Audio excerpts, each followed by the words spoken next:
یو صحابي او شام نه را روانو، شام نه د سفر تجارت نه را روانو. عمر رضی الله تعالی عنہ دور خلافتو یو غل راګیر کوی راشه مال ته ټول واغستو مال چې کله تلو وي صبر وکړه اوس به دستانه سره لزومه زبوستانه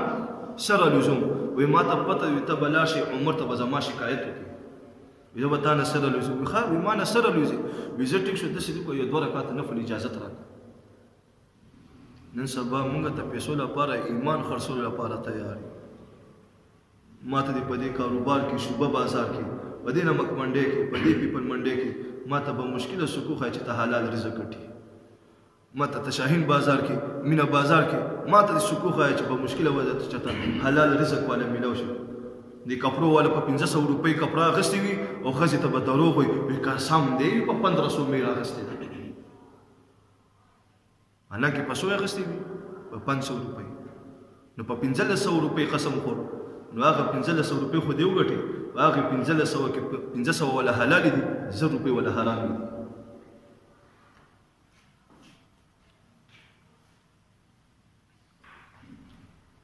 نو هغې څه کړي 2 رکعاته نفل کولو اجازت راکړه. هغوی وکړه هېڅ خبره نه وکړه چې کله سلام یې واړولو که نه غل تلوار روباسلو تورې روباسه چې څنګه یې سره لزولو که نه نو هغه څه وایي یا ربي ذو الجلال والإكرام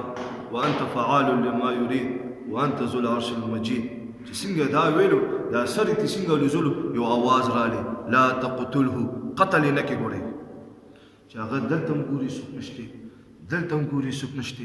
هلته هم ګوري څوک نشته چې دا آواز ته کوم ځای نه رالی چې بیا ته څنګه سر الوزولو نو بیا وایي یا ربي وأنت ذو الجلال والإكرام وأنت فعال لما يريد وأنت ذو العرش المجيد وأنت فعال لما يريد څنګه دا وایي سر ته څنګه الوزي بیا آواز راشي لا تقتله قتل یې نه کې هغه دې خوا ته ګوري څوک نشته دې خوا ته هم ګوري څوک نشته شا ته هم ګوري څوک نشته د آواز ته کوم ځای نه راځي چې کله درېیم ځل ته سر الوزي درېیم ځل نو وایي لا تقتله چې څنګه وایي لا تقتله نو یو اس را روان وي په هغې باندې یو سور دغه سپین کپړو باندې یو کس ورته وسور شوي وي نیزې په لاس کې وي او غله په دې سینه ومنډي او داسې اور راک شي او ختم شي والوځي. نو دې صحابي فوراً پاڅېدو ودرېږه اصبر یا اخي من انت ته څوک یې وي انت ملک عرش السماء زه ته عرش فرشته یم وایي الله 2 رکعاته نفل وکړل ته عرش نه فرشتې راکوز شوې طلاق مال دا تندې مونږ په دې ځمکې باندې ولګولو ته الله مدد وسه پورې رانلې تکابیر خلافونه مشلولو الله مدد رانلې ولی طلاق مال دا نیت خراب دی دا ځای خراب دی احساس په دې کې نشته یقین په دې کې نشته. کم یو کس داسې دی چې هغې دوکان پرې غوستې او مونځ له روان وي کم یو یار خپل یاران یې پرې غوستې او خدای لپاره مونځ ته روان وي. بله ورځ مې یو کلیپ کتو یو ته انګریز ماشومه وه انګریز ماشومه چېرته په مال کې وردن نه شوه بازار کې نو هلته اذان آواز رالی نو دا ماشومه داسې ګرځي داسې ګوري مور ورته وایي څه ګورې بچې وایي مام His voice is so beautiful. دا آواز ډېر دلکش آواز ډېر ښایسته آواز دی وایي او زمونږ څه وي چې ملا اذان وکړي نو زمونږ زنانه څه وي چې د بیا ورته وروختو اوس خو ختلی او بیا ورته وروختو دومره هم په زړه تیاره وي زمونږ دومره هم په زړه تیاره وي. امام یو آیات وګت کړي امام صاحب نن خو دې جمع ډېره اوږده نه کړه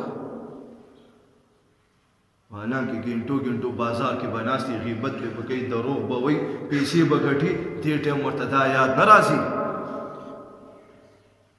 کور کې به ناستې ګپې شپې به لګوي چې به په لاس کې نیولي ټایم بربادېږي نه راځي دا یاد خو امام صاحب یو رکعت غټ کې امام صاحب نن خو دې جمع ډېره اوږده کړه بس غم تیاره شي دا مونږ ځان ته مسلمان وایو هغه ورته څه وایي وی زه ته پهلنی اسمان عرش فرشته یم